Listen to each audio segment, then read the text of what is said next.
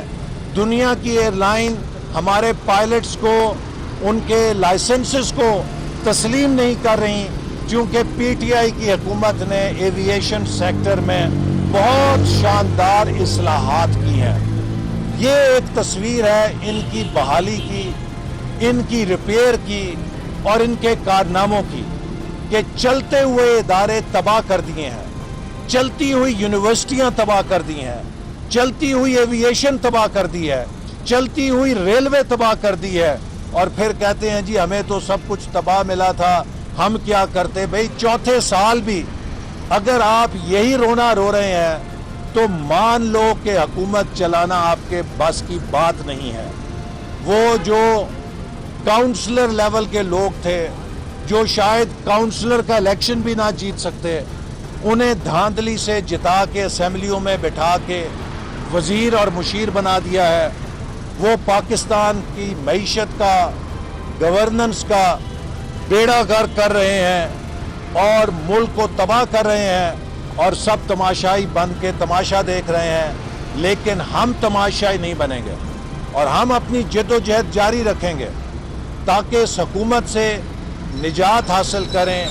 P D M 4 جولائی کو سوات سے اپنا عوامی رابطہ مہم کا آغاز کر رہی ہے. ہم ایک بار پھر عوام کی طاقت کو موبلائز کریں گے اور انشاءاللہ تعالی یہ حکومت جو عوام کا اعتماد کھو چکی ہے، جو خود کو بہت پاپولر سمجھتی ہے، ان کو آئینے میں شکل دیکھنا چاہیے کہ 10 ضمنی الیکشن لگاتار ہار چکی ہے اور انشاءاللہ تعالی سیالکوٹ میں ایک اور ضمنی الیکشن ہارنے جا رہی ہے. جہاں بھی کہیں الیکشن ہوگا پی ٹی آئی سے پاکستان کے لوگ بدلہ لیں گے اس مہنگائی کا، اس بے روزگاری کا، اس غربت کا جو اس نے عوام کو تحفے کے اندر دی. صاحب یہ بتا دیجیے گا کہ آپ نے بجٹ کی بات کی، کل شہباز شریف بھی نئی پیش ہے، بلاول بھٹو نے بھی کہا کہ میں اس بات کا شکوہ کروں گا آپ کے 84 اراکین ہیں جو آہستہ آہستہ انسٹالمنٹ میں کم ہوتی ہوتی 14 رہ گئے. جب آرٹیکل وائز بجٹ پیش ہو رہا تھا سر، ابھی آپ کہہ رہے ہیں انہوں نے نمبر گیم، ان کی بھی کم تھی سر، اپوزیشن کی تو نہ ہونے کی برابر نہیں. دیکھیے آپ نے سر اپوزیشن بھی نہیں کی، کل بجٹ سیشن کو سیریسلی اگر میں بلاول بھٹو صاحب کے سٹیٹمنٹ کو نہایت ہی بچگانہ تصور کرتا ہوں، حالانکہ انہیں معلوم تھا کہ شہباز شریف صاحب کے کزن اور بردر ان لا جناب طارق شفیع صاحب کا انتقال ہوا ہے اور اس کی وجہ سے انہیں اسلام آباد راستے سے مڑ کے واپس لاہور جانا پڑا.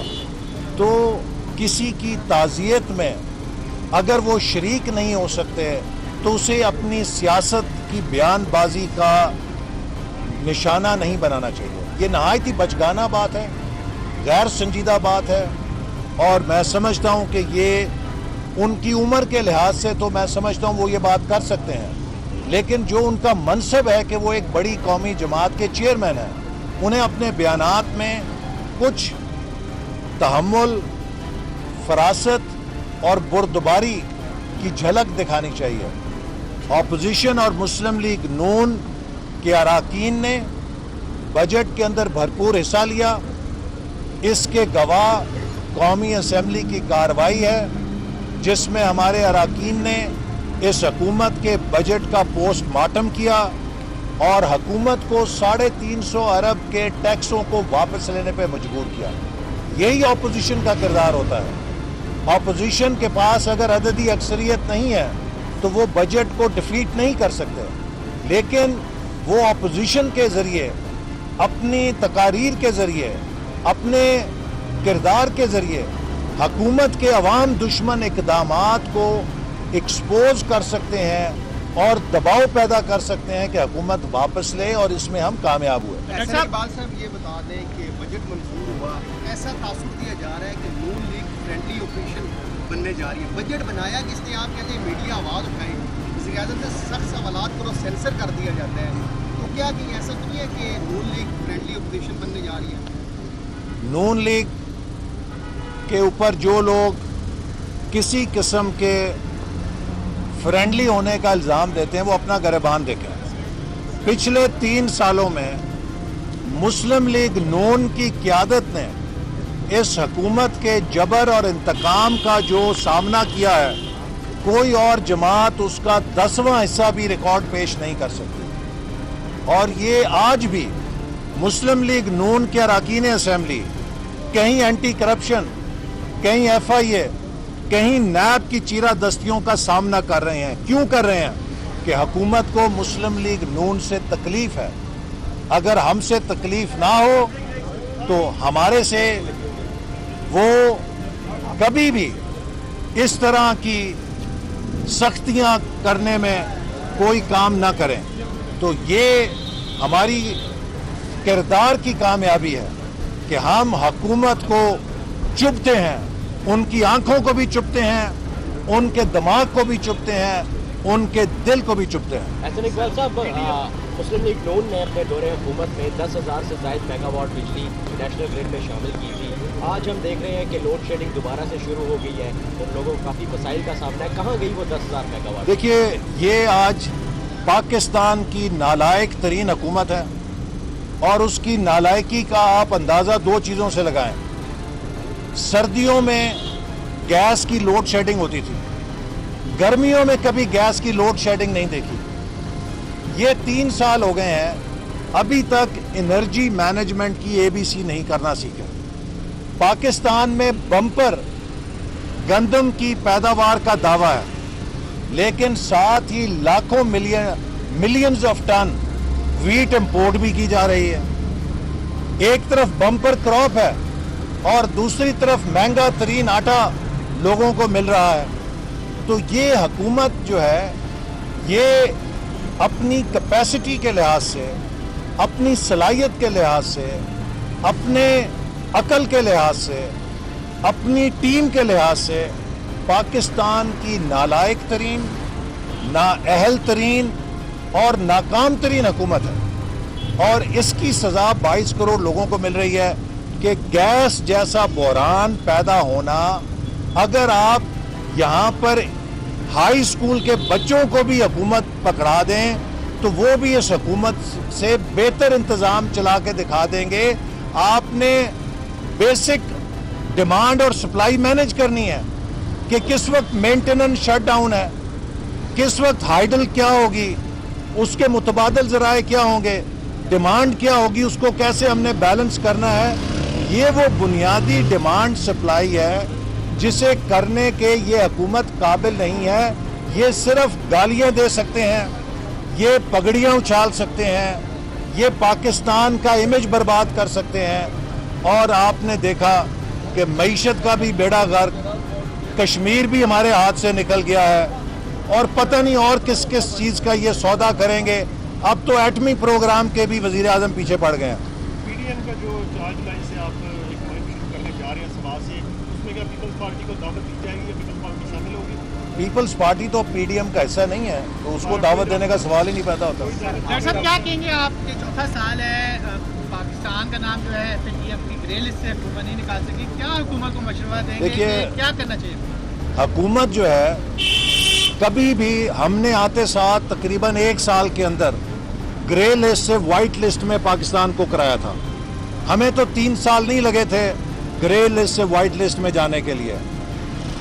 پاکستان کے گرے لسٹ میں رہنے کی بڑی وجہ یہ ہے کہ ہمارا وزیر اعظم دنیا کے سامنے جا کر پاکستان کا تعارف ہی منی لانڈرنگ کے حوالے سے کراتا ہے. جب خود حکومت دنیا کو یہ کہتی ہو کہ پاکستان میں سب سے زیادہ منی لانڈرنگ ہوتی ہے, تو پھر آپ فیٹف کو کیسے گلا کر سکتے ہیں کہ وہ ہماری مشقیں کیوں کس رہا ہے؟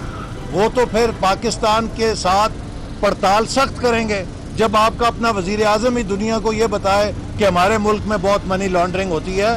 یہ اس لیے میں نے کہا کہ یہ نالائق ہیں, یہ نااہل ہیں, یہ ناکام ہیں, یہ اپنا کام نہیں جانتے. ان کو تو گالی دینے کی کوئی حکومت ہے, اس کا وزیر اعظم بنا دیں, یا چندے اور خیرات اکٹھے کرنے کا کوئی شعبہ ہے, اس کا وزیر اعظم لگا دیں. ملک چلانا عمران نیازی کے بس کی بات نہیں. بہت شکریہ. YouTube پر گوگلی نیوز دیکھنے کے لیے youtube.com کی سرچ بار میں گوگلی نیوز TV ٹائپ کریں. گوگلی نیوز کے پیج پر سرخ رنگ کے سبسکرپشن والے بٹن پر کلک کرنا نہ بھولیے. YouTube پیج پر اپلوڈ ہونے والی ویڈیوز سے باخبر رہنے کے لیے بیل آئیکن پر کلک کیجیے. آپ کو ہر نئی ویڈیو کے بارے میں نوٹیفیکیشن موصول ہو جائے گا.